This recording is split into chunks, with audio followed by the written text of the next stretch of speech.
Welcome. We're so glad you've joined us. For many, it's the evening hours. Maybe where you are, it's the afternoon or even the morning. Wherever you may be joining us, we're excited for this conversation about student life at Bowdoin. My name is Emily Almas. I'm the Director of Admissions here at Bowdoin College in beautiful Brunswick, Maine. And in just a moment, I'll ask my colleagues and guests for this roundtable conversation to introduce themselves. Before we get to that, though, please note that closed captioning is available by selecting the closed captioning option from the bottom of your screen. In just a moment, we'll begin our roundtable conversation, but we're really excited to hear from you and to learn what your questions are about student life at Bowdoin. You'll notice the question and answer functionality at the bottom of your screen. Please make use of that. Note that one of my colleagues is there to help assist and provide answers to questions, but we're hoping to hear what's on your mind as you think about all of the ways that students live and learn on our campus. Now I will turn things over to some of my colleagues to introduce themselves to you. Emma, why don't we start with you? Thank you. Hi, everybody. My name is Emma Gould. I am the Assistant Director of Student Activities. My pronouns are she, her, hers. Student Activities is a really awesome department on campus. We oversee about over 120 different student clubs and organizations. We also oversee the Student Activities Funding Committee, who allocates our Student Activities Fund to these clubs, which is a great way to keep our department student-led and also work with students very closely. Some cool events that we're doing this year and we're kicking off with, we have our student night at the museum event coming up this Friday, and students will get to dress up and tour the museum and have a kind of charcuterie board and other different types of things. We also bring in food trucks every once in a while. So this first week of school, we had 5 food trucks from 10 p.m. to midnight. That's always a really fun late night event. But yeah, student activities is awesome, and it's a great place to meet clubs and kind of find your community at Bowdoin. Wonderful. Maya, how about you? Hi, yes. My name is Maya Dowling Wolf. I use she, her pronouns, and I am an alum of 2023. Currently, I'm back at Bowdoin, serving as the Interim Assistant Director of Identity and Culture, located in lovely Ladd House. And Ladd really holds a lot of cool spaces. So we have SWAG, which is the Sexuality, Women's, and Gender Center. We also have religious and spiritual life, and then multicultural life. And Ladd also hosts Thrive, and some other student engagement opportunities. But really, my work is with students and student club leaders and student affinity club leaders to help them with programming to create space for their identity and for them to find belonging on Bowdoin's campus. Wonderful. And Alex? Hello, everybody. I'm Alex Gates. I use him as pronouns. I am the Assistant Director for Residential Life at Bowdoin College. And like Maya, I'm also a Bowdoin alum. I graduated in 2022 with an Environmental Studies and Earth and Oceanographic Science major. My job now is a little different than my majors. I get to work with our lovely team of 5 in the Residential Life office. At Bowdoin, Residential Life means both the housing, the physical spaces, the how you get there, what you do in your building, your space, and the full residential experience. So that includes our Residential Life student staff who work in primarily first-year spaces, but also upper-class spaces and our sophomore-specific college houses to help build community, support residents, work through issues, conflicts, and teach all those social skills that you might not necessarily get in the classroom. And then my job specifically is to work with those sophomore specific college houses. I'm sure I'll get a chance to talk a little more about those later, but it's a pretty cool quirk, pretty awesome, unique thing that Bowdoin has that I love getting to work with every day. So. Wonderful. And just as a reminder for our attendees, we invite you to use the Q&A functionality. I see some questions already coming in to ask any questions that you might have about student life at Bowdoin. And I did see a question just come in. Emma, I'm going to turn to you first, but I invite Maya and Alex to also answer this one. How easy is it for a student to start a new club? And if there's something they're interested in that might not already exist, what's that like? Yeah, that's a really good question, and one that we actually do get quite frequently. So because we have over 120, almost 130, maybe even above that, clubs on campus, we really try to combine clubs of similar interests. So for example, if right now we have the culinary club, but if you wanted to make a dessert making club or something like that along those lines, we would try to be like, hey, yeah, that sounds great, but let's try to connect with the culinary club as well. But if you wanted to create a club that we don't already have, or not one that is similar to one that we already have, the process would be to, you would create a new club request form, and then you meet with the SOOC, and that is our Student Organization Oversight Committee. And that group of students will then walk you through the process of creating your club and talk about certain guidelines to follow and how to kind of get you started through there. You'd also probably meet with one of us in the student activities office, but we're always open to new ideas. And I think we're actually in the process of creating a new club right now, which is great. And I think that's the martial arts club. I was going to ask what club that was. Martial arts. Yeah, Cool. I had to think about it for a second. Wonderful. Well, on the theme of clubs, I see some questions coming in about, queer life or LGBTQ life, and there's also a specific question about swag on campus, if anyone wants to talk about any of those topics. Yeah, I'm happy to talk about that. So again, SWAG stands for the Sexuality, Women, and Gender Center on campus, which basically functions as a queer and woman, I think, led space. It is directed by the lovely Natalie Turin, and she does great work to cultivate a really welcoming and open environment for queer students and female identifying students on campus. We host programs like last year we had a Pride Prom and a Lavender graduation. We also host a first day of classes barbecue. So while we host more important, like I think big events, we also host like low stakes, like drop-in hours, and you can come chat with Natalie or some of our student directors about questions like just relating to queer identities if you're curious, or you can talk about whatever you want to talk about. It doesn't always have to be about LGBTQ life on campus. But I just really want to say it's a really open and welcoming environment. Thanks. Wonderful. Thanks.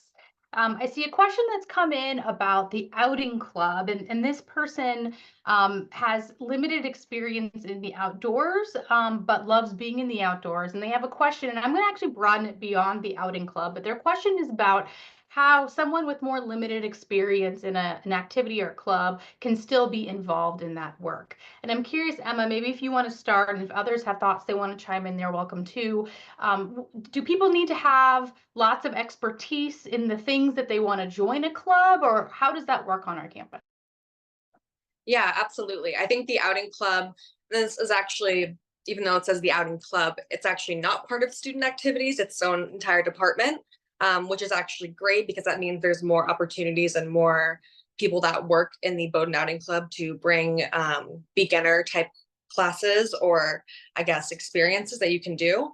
I think Bowdoin is really great with in its outing club because you do not have to be advanced or have prior experiences for a lot of different experiences and trips that you can do with the outing club.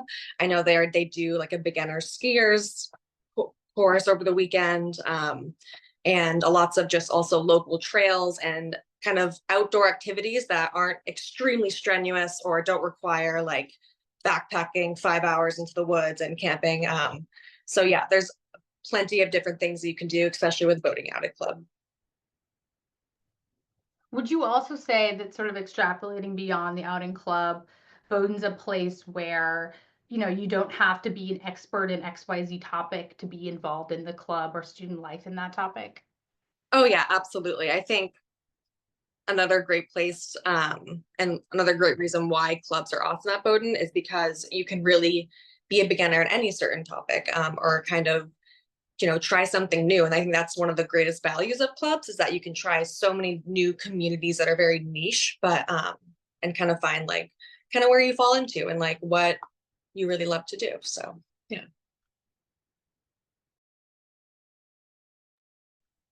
Great. I see a question here about sort of how folks feel at home at Bowdoin. And there was another question about celebrations and holidays. And I'm even going to take a third person's questions about communal events. They mentioned a school dance. And this is for anyone who wants to chime in. What are some of the ways that community is built through either tradition or programming, or we're fostering that kind of community through either traditions? Emma, you already talked about night at the museum. Maybe that's a good thing to point to, but I'm wondering if there are other things or if anyone has any thoughts on that topic. I can start and then on a small scale and let some other people answer after me. So residential life, a big part of it is our first year floor model. Every first year at Bowdoin ends up on a floor of 8 to 20 people, depends on the building and depends on the floor of other first years. And they have one proctor who's primarily responsible on the floor for creating connections and building community and creating a space where everyone feels like they belong and are welcome. That tends to lead into the day-to-day of the building, making conversations, building cool connections, and also some of the more elaborate things, creating programs, having nights where all of their students come in for tea, so their whole floor is having tea together and hanging out, or watching movies together, going off campus and apple picking. So small scale, that's a lot of what residential life is trying to do, build those smaller communities among your 14 or so floor mates to kind of help ease you into the experience at Bowdoin. And I know other offices, like my colleagues, will do a lot of the larger scale things that they might be able to talk about. Yeah, I could definitely speak on some of the larger scale events. I know someone mentioned a question about a dance, and we actually do have our annual spring gala, which is a really fun event. We transform the Smith Union. If you've ever been to the Bowdoin's campus, we have a big gymnasium that's turned into kind of a social space with a cafe and a pub.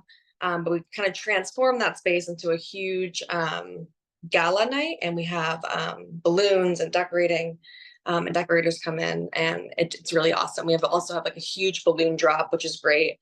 So yeah, we definitely do some large scale events, and we also bring in our spring artists every year. So this past year, in this past spring, it was Sean Kingston and then NLE Chapa, and that was great. And that's always a really fun big scale event we do.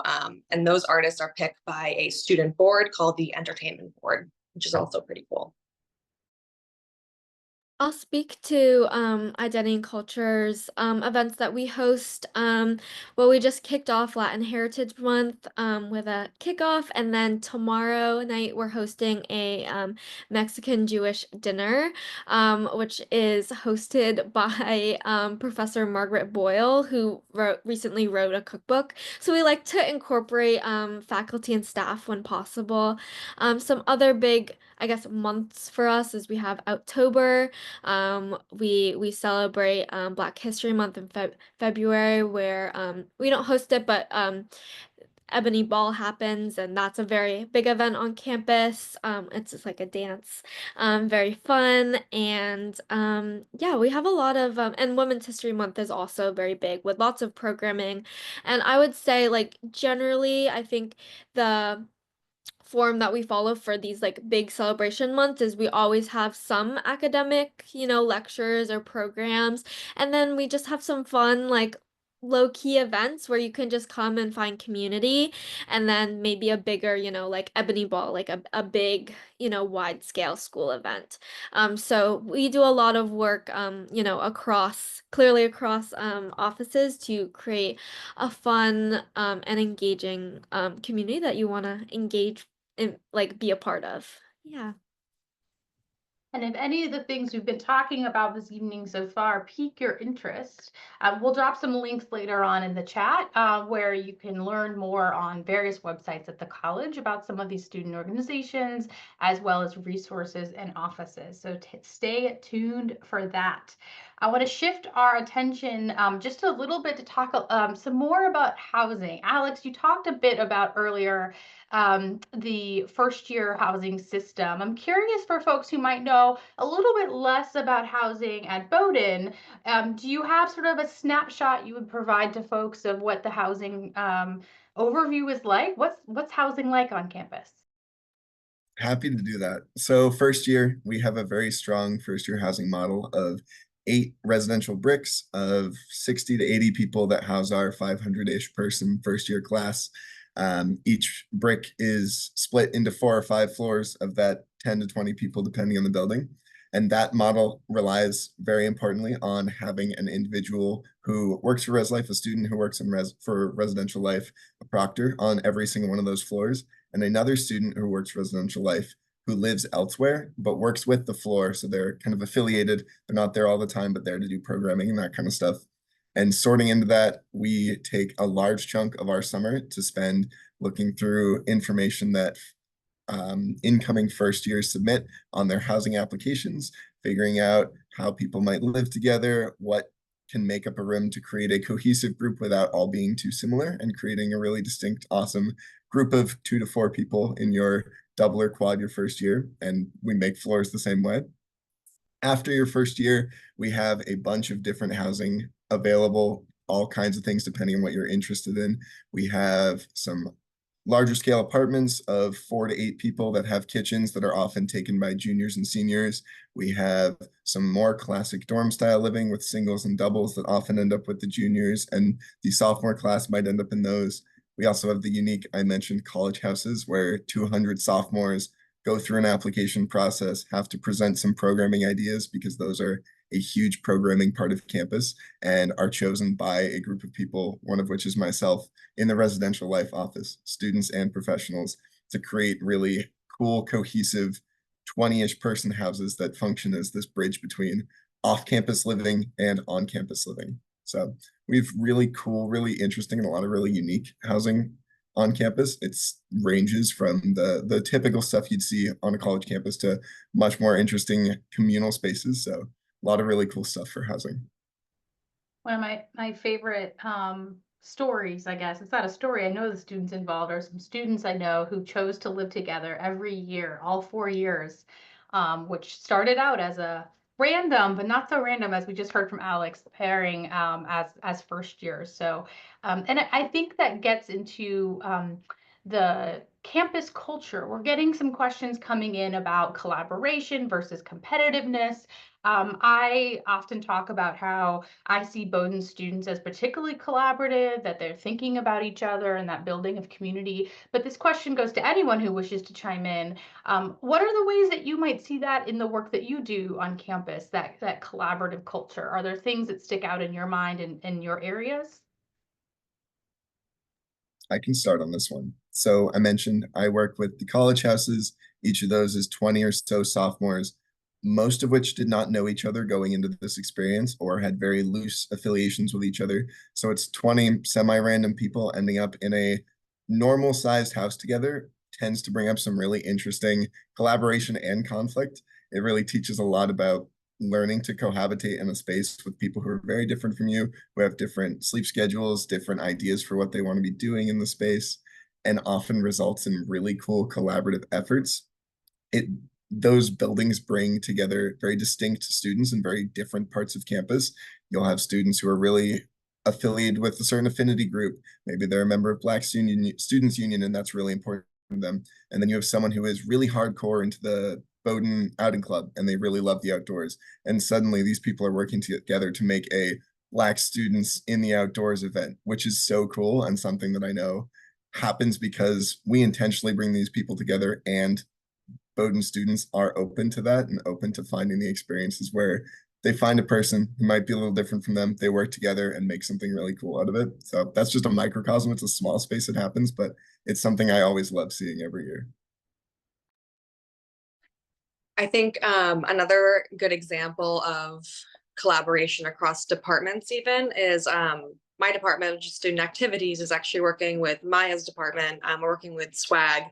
And at the end of the month, we're going to bring in one of our favorite events, which is called Desserts and Drag. And so we bring in a traveling drag team, and they come in on this awesome pink bus. And we're partnering with SWAG. So it's going to be awesome. And then we're going to have this food truck come in that will give out free desserts all night during the performance. So it's just kind of like a fun example of ways we're collaborating even with like events and big student events.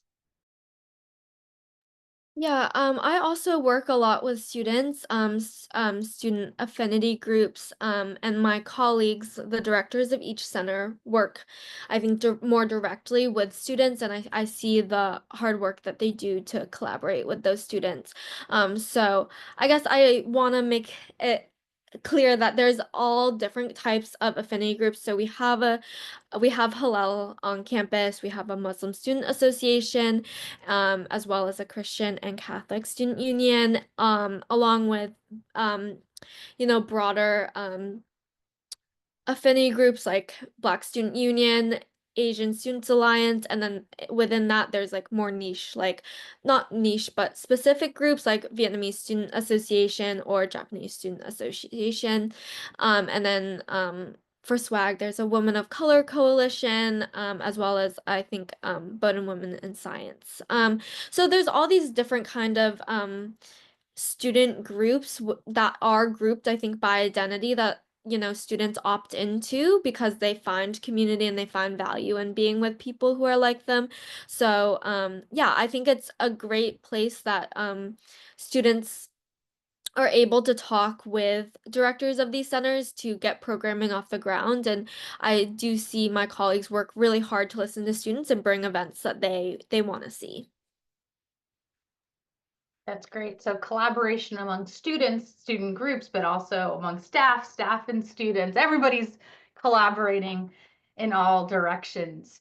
I see a question coming in about student life, particularly as it relates to international students. And there was an earlier question as well about international student, adjustment to life on campus. How does Bowdoin manage that? And I want to just pause and talk a little bit about orientation for a minute, because I think that's an important way that student life really develops here on campus. Our Dean of Students office, in collaboration with a fantastic group of student interns and others really across the entire college, staff present included, all have a hand in helping to ensure that our newest first-year students have an opportunity to really learn more about the college, meet their peers and classmates, help understand what our communal norms and values are in terms of treating others with respect.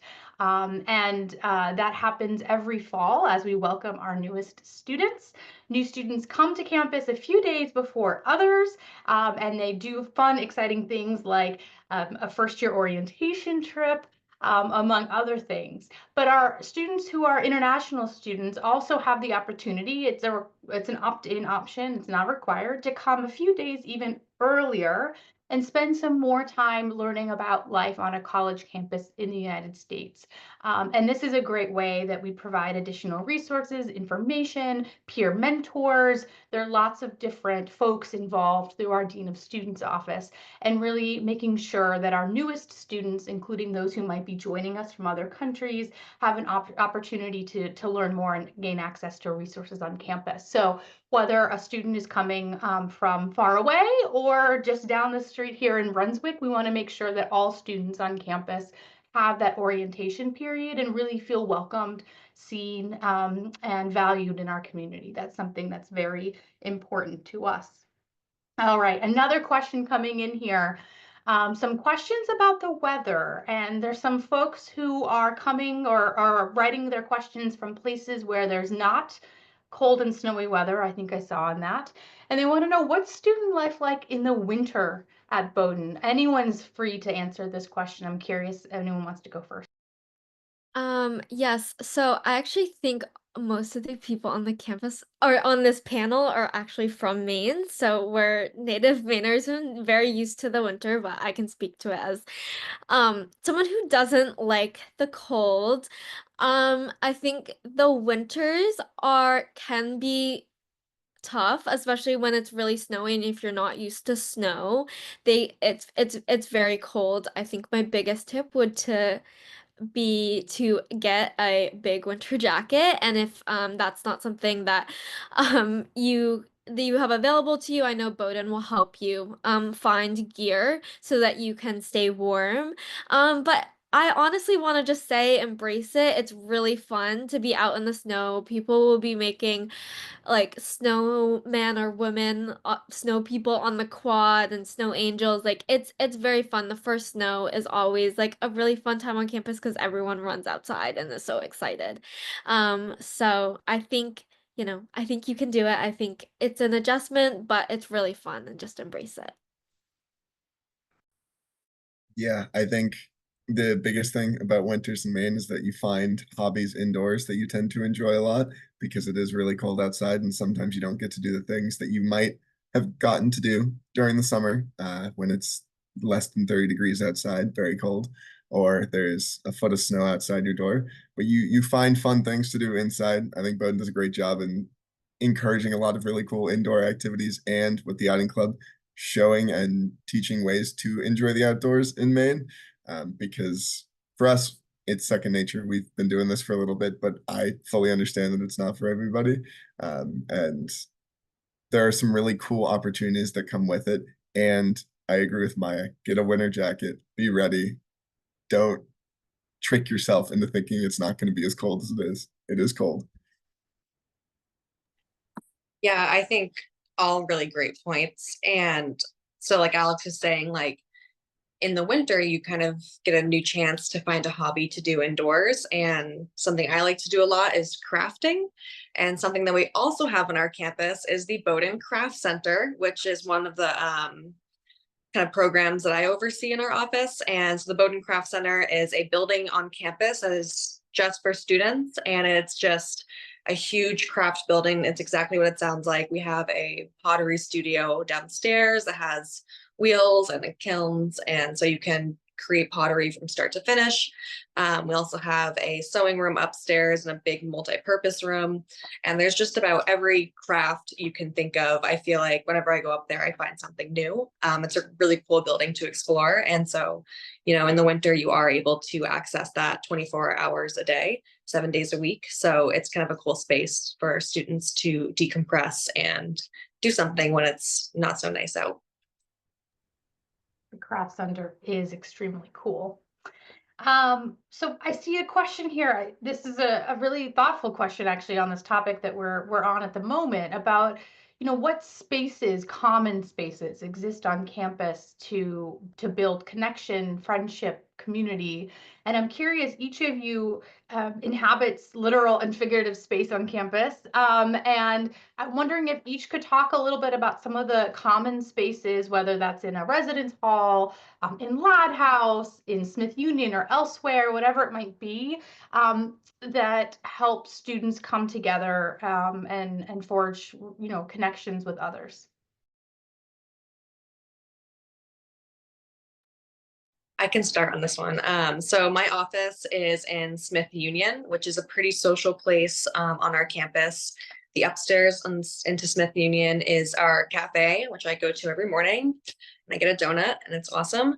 And the downstairs is our C-store, so we have snacks and kind of convenience items. Then we also have our pub, which is another great place for programming, actually. And we like to do weekly programs in the pub that try to kind of get some community flowing in there. And some of those events can be pub trivia. We'll do paint nights.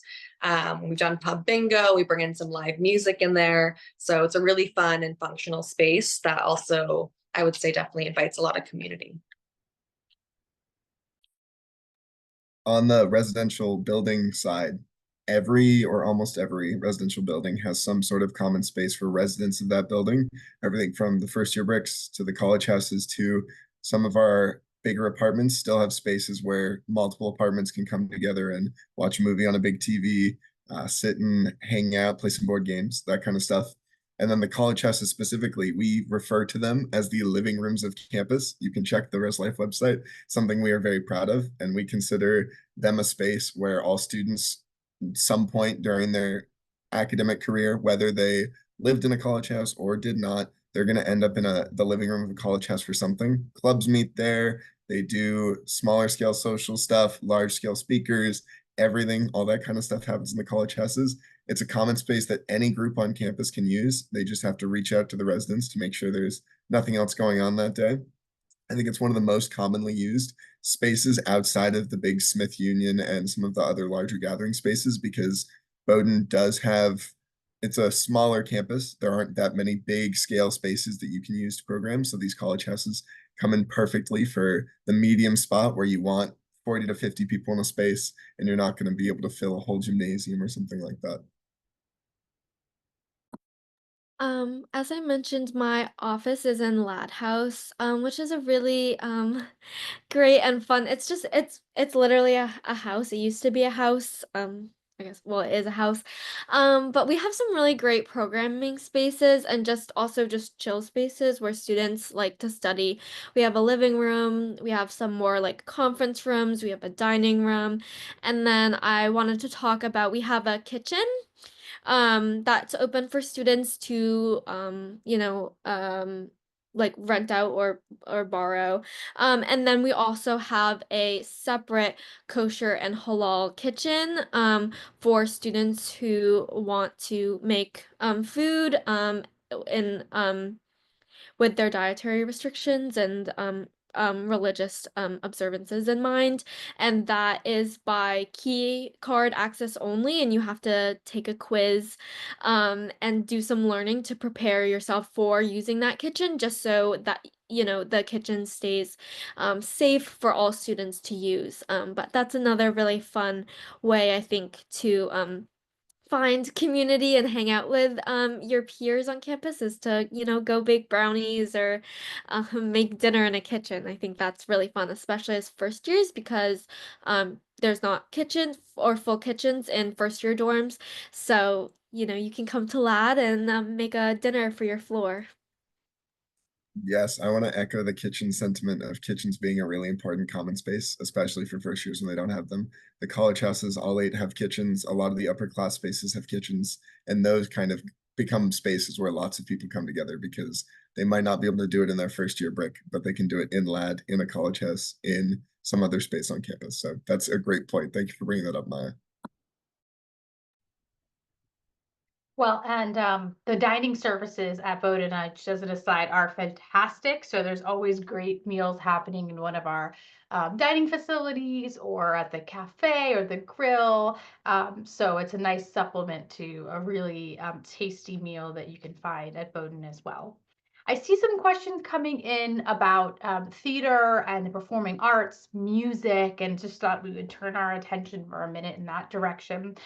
There are some questions about how one gets involved in these, and Emma, you might be someone who has some things to add in terms of student musical or performing arts or visual arts organizations. I will just say for those listening, you're not required or limited by your academic curricular choices for most music organizations at Bowdoin. So I often get the questions from students if they have to be a music major, for example, to be involved in music broadly at the college, and that's certainly not the case. We have lots of folks involved in the arts in lots of different ways with many different academic areas of study. But Emma, anything you would add from the performing arts or visual arts or musical outlets that you think would be good for folks to know?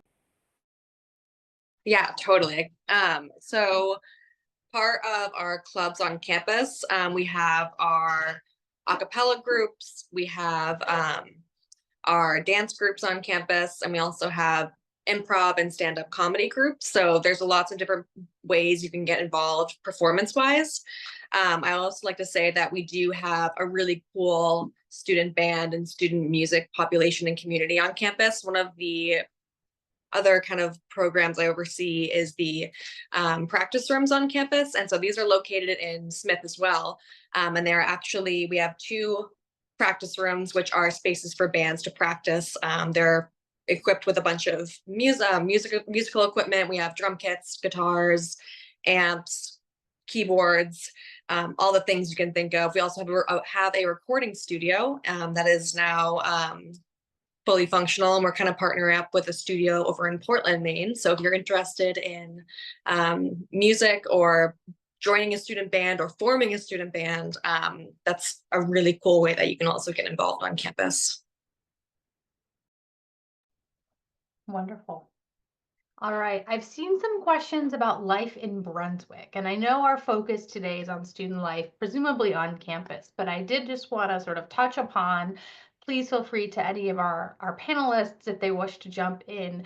One of the great things to me about Bowdoin is our location. Being in Brunswick, a town of about, we'll call it 25,000 people, give or take, we're located really in the heart of the town, and it's very walkable to downtown Brunswick, which has a really robust number of restaurants and shops, in part because it often serves a regional tourism role in some ways. So students can take advantage of being walking distance just a few blocks from an Amtrak station that goes towards Boston, or a grocery store, a pharmacy, shops and restaurants of all different types and ilks.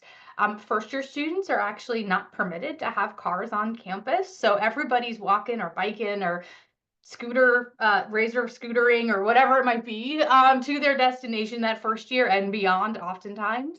But any thoughts about life in Brunswick that you think you would add from your perspectives for our visitors?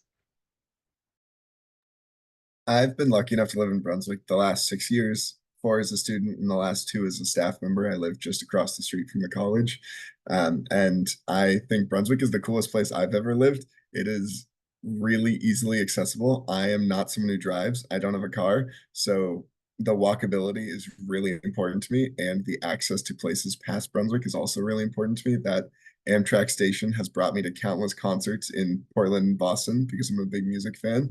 And locally, even just in Brunswick and in Portland, the food is pretty great when it comes to Maine, especially. We have a lot of varied options of restaurants downtown that I love getting to take advantage of.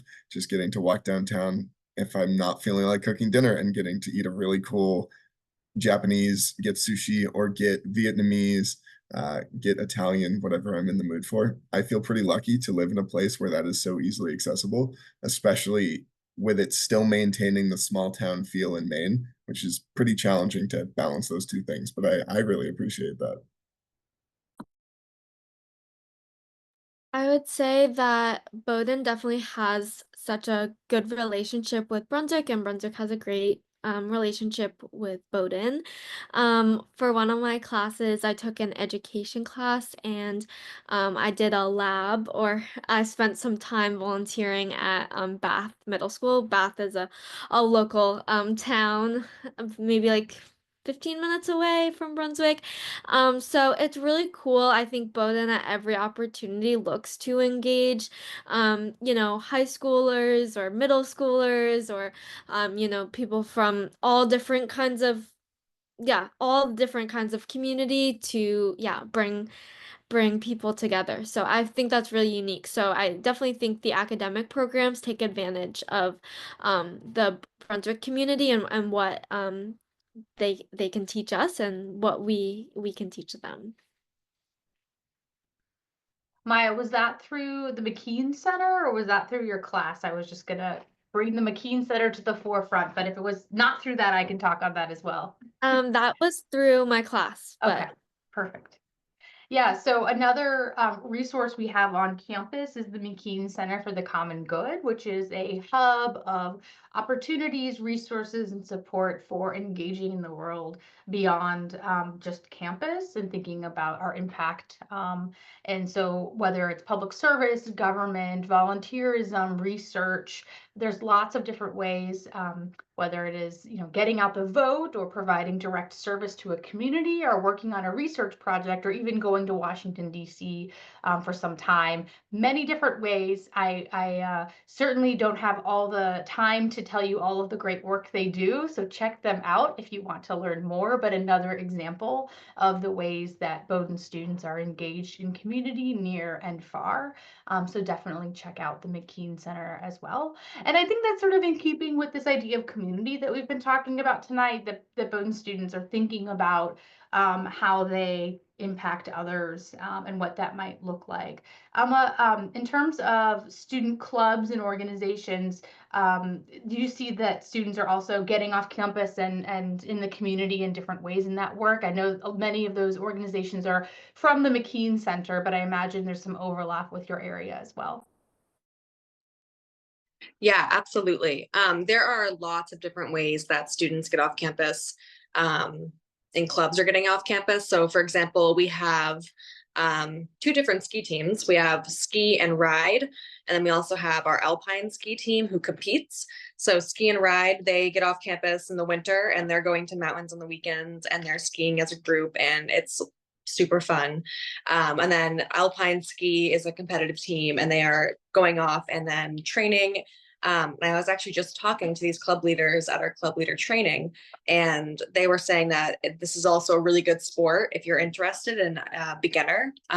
It's also kind of a cool sport to get into. So there are lots of different ways you can get off campus. I know last year the craft center did a fun trip over to the Common Ground Fair, and that was kind of a cool way to like get into like the main community and see like the arts in that kind of perspective. Student wellness is getting off campus a lot. They're going over to our Coastal Schiller Center, which is our marine science center over in Harpswell, Maine. It's about a 20-minute drive from campus, but it is like a great resource to have. Students can go there as clubs. Some clubs do like retreats there. They'll do activities out there. And it's just another really cool resource that we have available to us. I'm glad you talked a little bit about athletics. We've seen some questions come in about athletics, and certainly if you're with us on this program and interested in playing on a varsity NCAA sport at Bowdoin, I encourage you to be in touch with the coach or coaches for those sports directly about athletics. But for those who are interested in intramural or club sports, could you talk a little bit about the ways that students are involved in that? Yeah, absolutely. So we have lots of different clubs, club sports in student activities. A couple different ones, just to name off some, are club volleyball. We have club rowing. We have curling, which they just went to nationals last year and they did great. Rowing also does really great every year.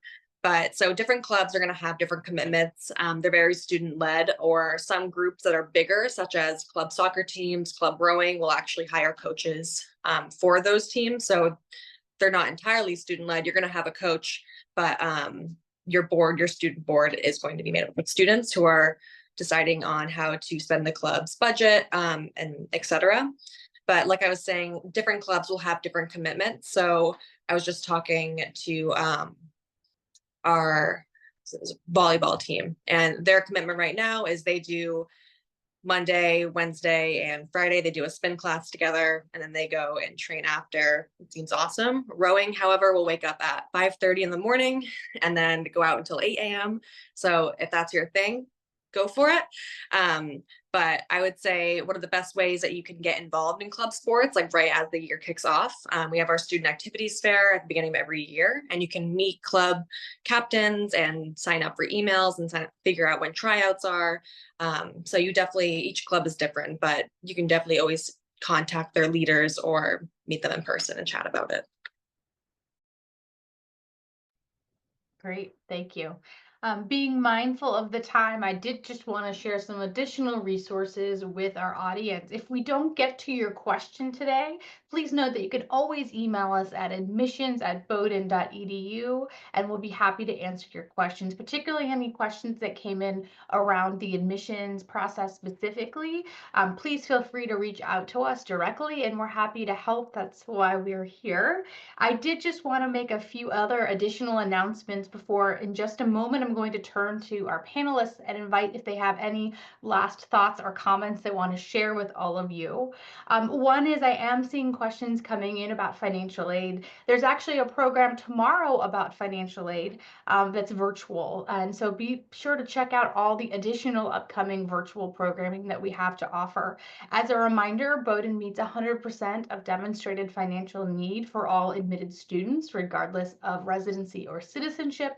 We do so without loans, and you can apply for free. We waive the application fee if you are applying for financial aid. So we don't want the cost of a Bowdoin education to be a barrier to your access to campus. And when you're at Bowdoin, a barrier in your life on campus. So whether it is emergency funding, like something Maya mentioned earlier, our jackets and boots funds, whether it is that every student at Bowdoin is equipped with a laptop, iPad, and software your first week of orientation, or whether it's the other ways that support and resources on campus help students throughout their time as a student here. We want to make sure that every student has the resources they need to really be successful and thrive on campus. So quick plug for that financial aid webinar tomorrow.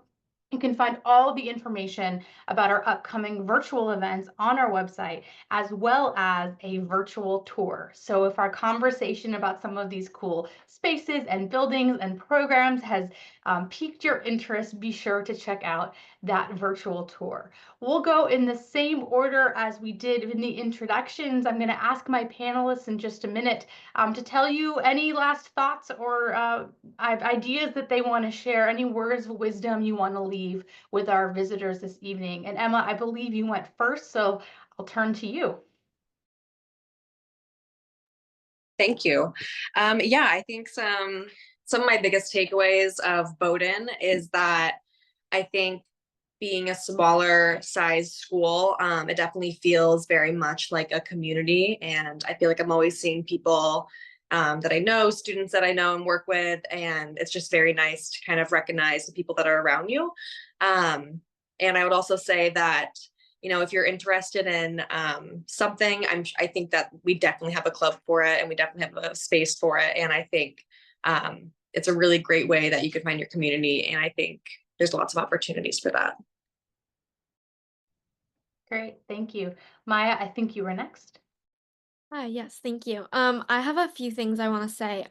First is that Bowdoin is very we want to accommodate to religious we make a religious accommodations. So the center that I work with works with students to celebrate high holidays, not only in hosting events, but working with professors for students who need accommodations to you know, get extensions on assignments based on where the high holidays fall. The second is the thing I want to say is that I talked about you know, Bowdoin being a really queer friendly and open space. I also want to say that there's places where students who are figuring out their identity have the space and privacy to do that, and there are confidential resources for students on campus who don't necessarily want to be out yet, maybe are unsure and just need some help figuring out how they want to identify. And then lastly, I would say we work really hard to make sure students feel welcome on campus, and we host a lot of events, and there's just a really great, and in relation to collaboration, there's just a lot of student groups show up for other student groups. You don't have to identify in any certain way to show up to events. You can show up to whatever you know you want to learn about, or just come be in community. So I would encourage you to get out to any events and all events. Thanks. Great, thanks, Maya. Alex. I'm going to say something that's a little more general, less residential life focused. There's a true notion that Bowdoin is a really academic school with a lot of focus on doing great in classes and being really smart. And I think that's super true. That's true for Maya and I that graduated. I see it every day in the students. They're prioritizing academics and doing really awesome things in the classroom. And being in student life, which a lot of the focus is outside of that classroom, you spend a lot of time outside of the classroom too. And you it matters where you're sleeping. It matters what you're doing in your social time, in your extracurriculars. All of that makes up you as a person by the time you graduate just as much as what you did in the classroom. I think all of us can say that, having been college students fairly recently. So while you're thinking about colleges and figuring out all your stuff, be aware that academics and the outside of the classroom are both important. It's so important where you end up, both for what you want to do in life with the classroom and with whatever you do outside of it. I ended up in Res Life because I was a Res Life student staff at Bowdoin, and that's why I'm here today. So I will always echo how important it is to be great both in the classroom and to do all kinds of awesome things outside the classroom. Fantastic. Well, some really profound words of wisdom from our panelists. Additional thanks to them for joining us this evening live from Brunswick, Maine.